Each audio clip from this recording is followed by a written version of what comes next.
Hey guys, okay, so I only have about 10 minutes because I am on my way to church, Lionheart Church. I actually serve today, so I have my Lionheart Church t-shirt on. The family's in the house. They haven't even gotten in the car yet. I just ran out here really quickly because I wanted to address a little bit of a concern that people are having in the comments section. So I'm noticing that I get these comments about me being an adulterer. Now, here's the thing. The Lord already told me that I was going to deal with this. And so I'm not really surprised. To a certain extent, there is an offense when someone calls you an adulterer, but I don't feel like I gotta clap back or I gotta protect myself. I don't feel like that. Wait, let me back up.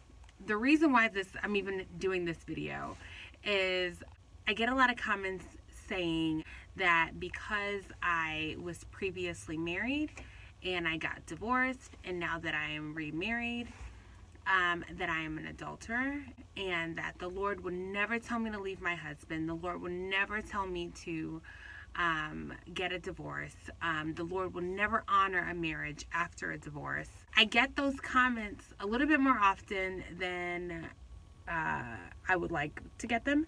I wanted to come on real quick and kind of address them because I found myself texting, responding in the comments, which was fine, but I felt like I wasn't getting my point across well, and I want to go ahead and take this time to do so. When I met my ex-husband, I was a Christian. I was a believer. I was going to church regularly. I was communing with God regularly. I prayed. I loved the Lord. I was all in. I loved him. However, I did not know his voice. I did not know how he spoke to me. I did not know him really. And so I was a baby Christian. I think I was only saved for a few years by then. And I met this guy. This guy was perfect for what I was wanting at the time. Physically, spiritually, for what I thought. He was going to church. He was and so he pretty much was my list. The list that I had for myself. He was obsessed with his mother in a pretty unhealthy way. He was not willing to change. He was unmoldable. He was very, very, very, very prideful. There were red flags from the beginning. Anger issues, pride, jealousy. He was very jealous of the time that I spent with my daughter, and at the time I was a single mom of one, and he was very jealous of that. He didn't really try to get to know my daughter before the marriage, and so after the marriage, once we were married, he wanted really nothing to do with her. Long story short, throughout my marriage to him, I, on many occasions, contemplated suicide. I thought that I was going to lose my mind. I thought I was going to lose my mind.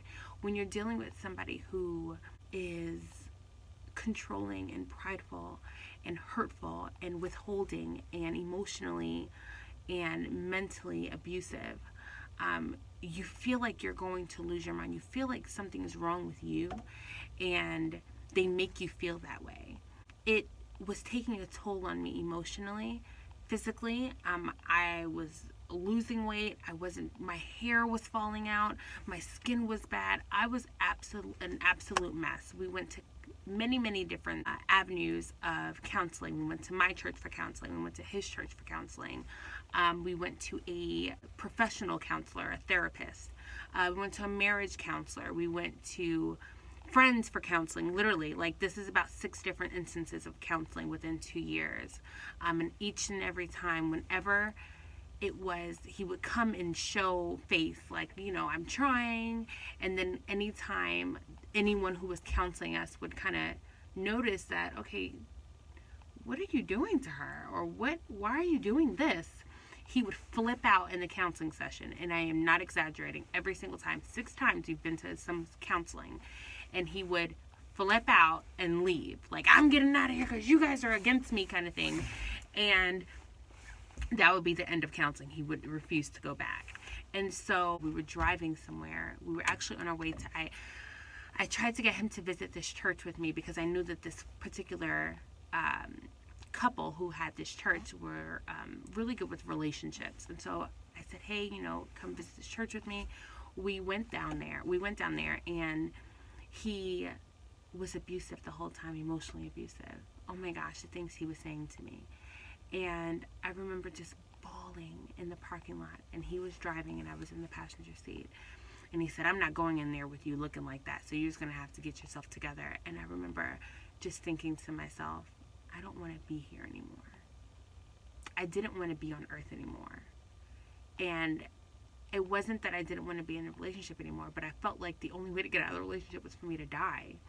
I didn't want a divorce. I didn't think he was going to just leave me. He wouldn't have, just because he wouldn't. He was big on showing face and people what they thought of him, and he would never want to look like the one to leave a woman with a child.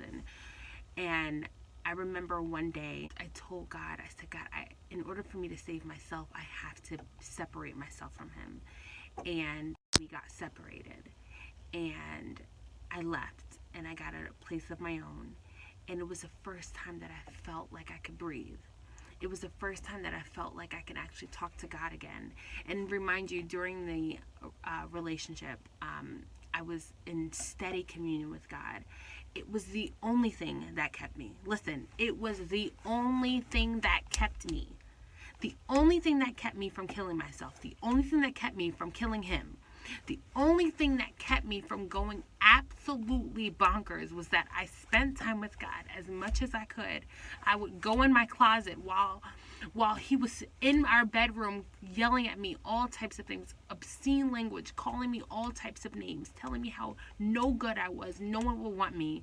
I would go into my closet and I would sit in fetal position and I would cry out to God, and I would just ask God to make him stop talking. To just make him stop talking. I remember that. I would just cry out to the Lord to save me from this situation. Numerous times I would get up in the middle of the night while he was sleeping, and I would just go in the living room and I would just pray. I would pray. That is the only thing that kept me. My relationship with God, his love for me, was the only thing that kept me. He ended up giving me divorce papers for a second time. After the first time I refused to sign them, they stayed on our dining room table for a month. I refused to sign them. I refused to touch them. I actually didn't even look at them. He would say, well, go read them. No, I didn't want to read them. Divorce? Why would you ask for a divorce? We said, I do. It was obscene to me. Divorce was obscene to me. Technically, he asked for a divorce a month in. We were having some stinking argument. And he said, we need to get a divorce. And I cried for 3 days because I could not understand how this man who said he loved me would get a divorce after a month. The only thing that kept me was my relationship with God and the love that he has for me.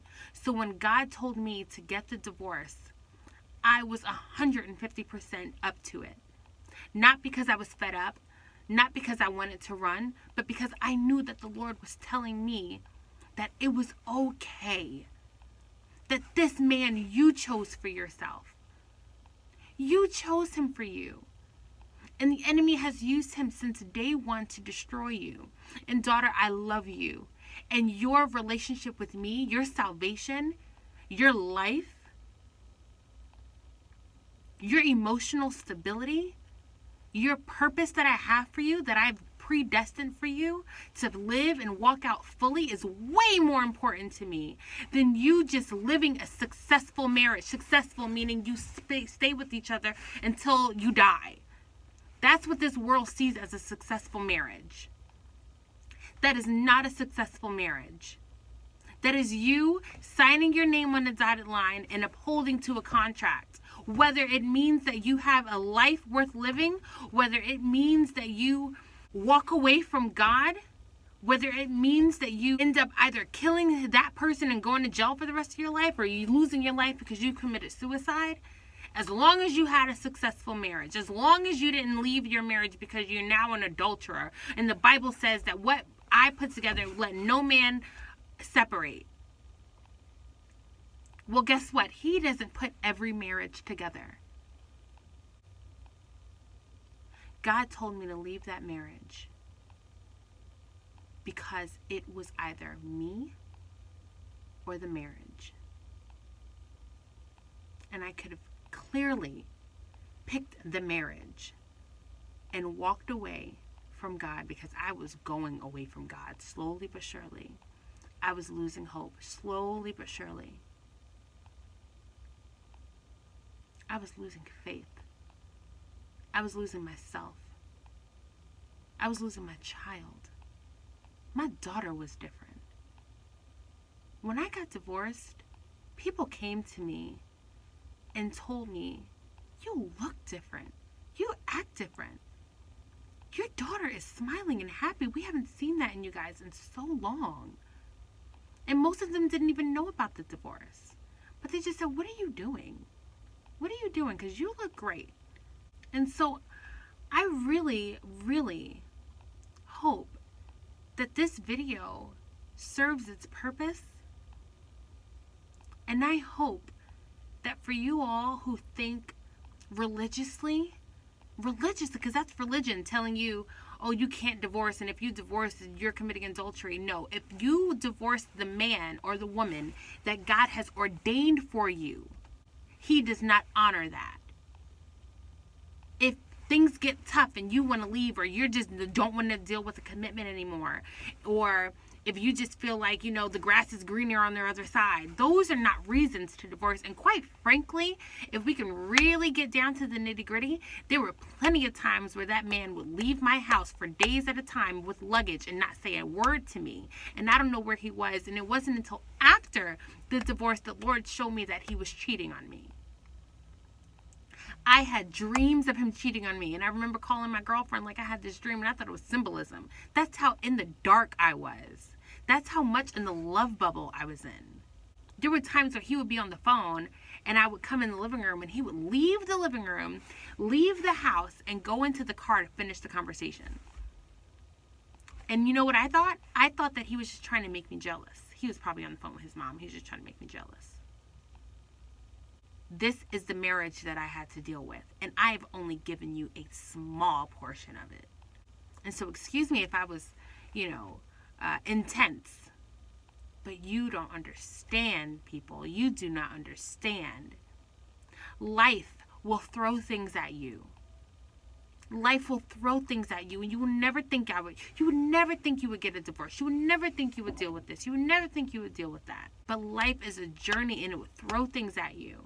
And the only thing that will rescue you is God, and knowing the voice of your Father, and knowing that He is not black and white. God is not a black and white God. And not that He's a gray area God either, but He doesn't have to uphold to anything. He is omnipotent. There is nothing He doesn't know. There's nothing He can't do. He knows all. He knows all. Don't put God in a box. So this video is not so much for me to protect myself and to defend myself. This video is more to tell you to not put God in a box, because when you do that, you hold the hand of God, and then now there's things that He can't do for you because you don't expect Him to. You don't expect Him to talk to you in this way. You don't expect Him to tell you to move. You don't expect Him to do this because you've put Him in this box where He can't fulfill His duty in your life. And so that is it. That is all. I love you guys. I have to go. I'm a little bit late now. And I really hope this video sits well in your spirits. Please like, share, subscribe. And I will see you in the next video.